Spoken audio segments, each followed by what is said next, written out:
Sa isang tahimik na bayan malapit sa dagat, nakatira ang isang napakayamang binata na nagngangalang Justin. Sa edad na 30, pagmamayari na niya ang ilang negosyo, malalaking lupain at isang marangyang bahay na parang palasyo. Gwapo siya, matalino, at maraming babaeng makikilala siya. Ngunit sa kabila ng lahat ng kanyang kayamanan, may isang bagay na hindi niya makuha, ang katiyakan na may isang taong tunay na nagmamahal sa kanya. Maraming babaeng lumalapit kay Justin. Kapag nalaman nilang milyonaryo siya, biglang naging mabait ang lahat. May mga babaeng nagsasabing, "Justin, ikaw lang ang lalaking gusto kong makasama habang buhay." Ngunit kapag tumanggi siyang bumili ng mamahaling regalo, nagbabago ang kanilang pakikitungo. Isang gabi, habang nakaupo siya sa balkonahe ng kanyang mansyon at pinagmamasdan ang dagat, kinakausap niya ang kanyang matalik na kaibigan, si Marco. "Marco," malungkot niyang sabi, "paano mo malalaman kung may babaeng mamahalin ako dahil sa kung sino ako at hindi dahil sa pera ko?" Napabuntong hininga si Marco. "Siguro kailangan mong itago kung sino ka." Napatingin si Justin sa kanya. "Anong ibig mong sabihin? Kung gusto mong malaman kung sino ang tunay na nagmamahal sa iyo, huwag mong ipakita ang yaman mo." Tahimik na nag-isip si Justin hanggang sa magkaroon siya ng isang kakaibang idea. "Magpapanggap akong paralitiko." Nagulat si Marco. "Justin, baliw ka ba?" Ngumiti si Justin. "Kung may babaeng mamahalin ako kahit akala niyang wala akong kayamanan at hindi ako makalakad, malalaman kong totoo ang pagmamahal niya." At doon nagsimula ang kanyang plano. Ilang linggo ang lumipas, nagpunta si Justin sa isang maliit na magandang isla na malayo sa syudad, walang nakakilala sa kanya roon. Nagsuot siya ng simpleng damit, iniwan niya ang kanyang mamahaling relo, cellphone, at mga damit na nagpapakitang mayaman siya. Sa tulong ni Marco, naganda sila ng isang maliit na bahay malapit sa dalampasigan. At mula noon, nakilala ng mga tao sa isla si Justin bilang isang tahimik na lalaking di umano'y nawalan ng kakayahang makalakad dahil sa isang aksidente. Araw-araw siyang nakaupo sa isang wheelchair. Mabilis na kumalat ang balita tungkol sa bagong dayuhang dumating sa isla. Ngunit wala siyang pakialam. Ang hinahanap niya ay isang babaeng hindi tumitingin sa kanyang wheelchair. At isang umaga, nakita niya siya. Ang pangalan ay Maria. Si Maria ay isang magandang dalaga na simple lamang ang pamumuhay. Anak siya ng isang mangingisda, hindi siya mayaman ngunit kilala siya sa isla bilang isang mabait at mapagkumbabang babae. Tuwing umaga, tumutulong siya sa kanyang ama sa pangingisda at pagkatapos ay nagtitinda ng isda sa maliit na palengke. Nang araw na iyon, nakita ni Maria si Justin na nahihirapang itulak ang kanyang wheelchair sa mabuhangin daan. Lumapit siya. "Sir, kailangan mo ba ng tulong?" Napatingin si Justin sa kanya. "Okay lang ako." Ngumiti si Maria. "Hindi mukhang okay." Napatawa si Justin. "Medyo mahirap lang." Hinawakan ni Maria ang likod ng wheelchair at tinulungan siyang makarating sa mas patag na bahagi ng daan. "Salamat," sabi ni Justin. "Walang anuman." At aalis na sana si Maria nang sabihin ni Justin, "Anong pangalan mo?" "Maria." "Justin." Ngumiti siya. Magandang pangalan. At iyon ang unang araw na nagkita sila. Lumipas sa mga araw, palaging nagkikita sina Justin at Maria. Minsan, tinutulungan siya ni Maria papunta sa dalampasigan. Minsan naman, dinadalan siya nito ng pagkain. Isang araw, dumating si Maria na may dalang basket. "May dala akong pagkain." "Para sa akin?" "Oo." "Bakit?" "Kasi nakita kitang mag-isa kahapon." Napangiti si Justin.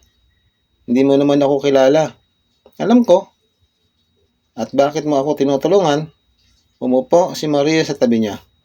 "Kapag may taong nangangailangan ng tulong, hindi naman kailangan muna natin siyang kilalanin bago tulungan." Natigilan si Justin. Sa unang pagkakataon, may taong tumulong sa kanya nang walang inihinging kapalit. Habang tumatagal, mas lalo silang naging malapit. Nagkukwentuhan sila sa dalampasigan, pinapanood nila ang paglubog ng araw at unting nahulog ang loob ni Justin kay Maria. Ngunit may isang bagay siyang kinatatakutan, ang totoo. Isang araw, dumating sa isla ang isang mamahaling sasakyan. Laking gulat ni Justin nang makita niya si Marco. Lumapit ito sa kanya nang walang ibang tao. Justin, kailangan ka na sa syudad. May malaking problema sa kumpanya. Pwede bang ipagpaliban? Malaki ang problema. Tahimik si Justin. Hindi niya gustong umalis. Dahil sa unang pagkakataon sa kanyang buhay, mayroon siyang natagpo ang taong nagpaparamdam sa kanyang hindi mahalaga ang pera. Ngunit nang narinig sila ni Maria, "Kaibigan mo?" "Oo," sagot ni Justin. Lumapit si Marco. "Justin, kailangan ka namin." Napatingin si Maria. "May negosyo ka ba?" Saglit na tahimik si Justin. "Kaunti." Hindi alam ni Maria na ang kaunti na iyon ay isang napakalaking imperyo ng negosyo. Nang gabing iyon, kinuusap ni Maria si Justin. "May gusto kong itanong." "Ano iyon? Kung sakaling hindi ka na makalakad habang buhay, mamahalin ka pa rin ba ng taong mahal mo?" Napayoko si Justin. "Siguro. At kung ikaw ang nasa ganong sitwasyon, tatanggapin ko." Ngumiti si Maria. "Kung ganon, hindi ka dapat matakot." "Hindi ako natatakot." "Takot ka." Napatingin siya sa kanya. "Sa totoo lang," sabi ni Maria, "kahit hindi ka makalakad, hindi ibig sabihin na wala ka ng halaga."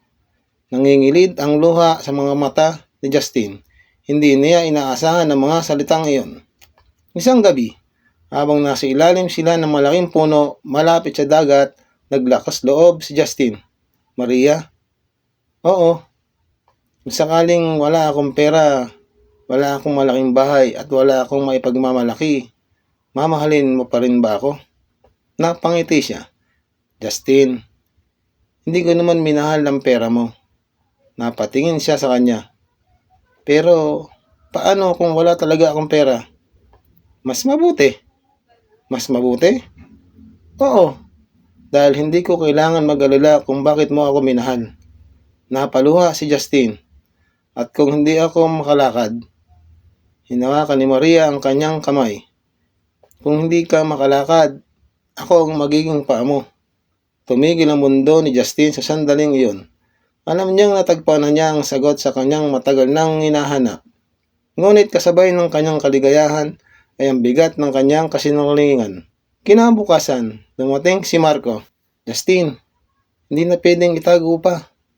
"Bakit?" "Nalaman na ng ilang tao kung sino ka." At nang gabing iyon, nagpasya si Justin na sabihin ang lahat kay Maria. Dinala niya ito sa isang maliit na bahay. "Maria, may kailangan akong sabihin." "Ano?" Tumayo si Adrian sa wheelchair. Napatakip sa bibig si Maria. "Justin, makakalakad ako." Nanigas siya. At hindi lang iyon. Kinuha niya ang kanyang telepono at ipinakita ang larawan ng kanyang mansyon, mga negosyo at mga sasakyan. "Ako ang may-ari ng mga kumpanyang iyon." Hindi makapagsalita si Maria. "Isa kang milyonaryo?" Tahimik. "At nagsinungaling ako sa iyo." Unti-unting napuno ng luha ang mga mata ni Maria. "Bakit?" "Dahil gusto kong malaman kung may taong magmamahal sa akin nang hindi alam ang pera ko." Tumalikod si Maria. "Kung ganoon, lahat ng ginawa mo sa akin ay isang pagsubok?" "Oo. Ang mga araw na kasama kita, totoong nararamdaman ko. Pero nagsimula ito sa iyong pagsisinungaling." Walang maisagot si Justin. Umalis si Maria. At sa unang pagkakataon, naramdaman ni Justin na kahit ang kanyang milyong-milyong kayamanan ay walang silbi. Lumipas ang araw. Hindi pumunta si Maria sa bahay ni Justin.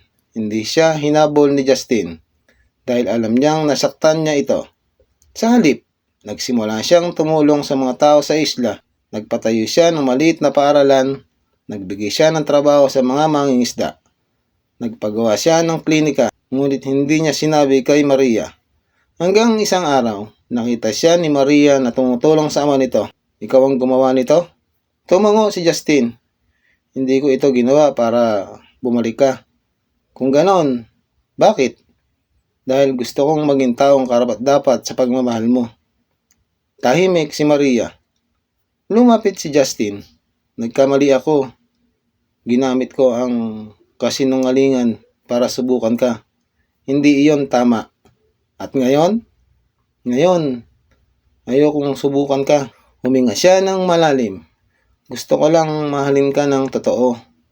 Napaiyak si Maria. Alam mo kung anong pinakamasakit? Ano? Akala ko nung una na taong hindi natatakot ipakita ang kahinaan niya. Napayoko si Justin. Pero ngayon, naiintindihan ko na may kahinaan ka rin. Ano yun? Takot kang hindi mahalin. Napaluha si Justin. Oo.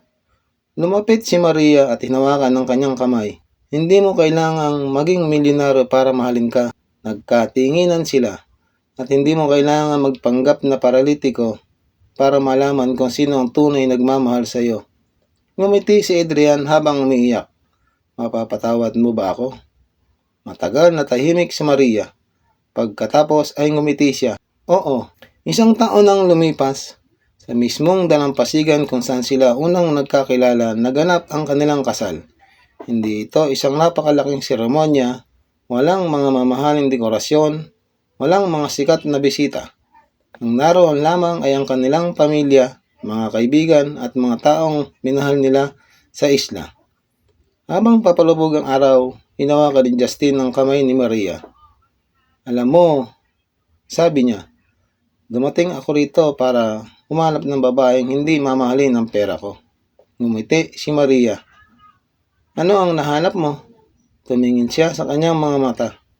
Isang babaeng nagturo sa akin na ang tunay na kayamanan ay hindi nasa bank account. Ano? Ang taong handang manatili kapag wala ng ibang dahilan para manatili.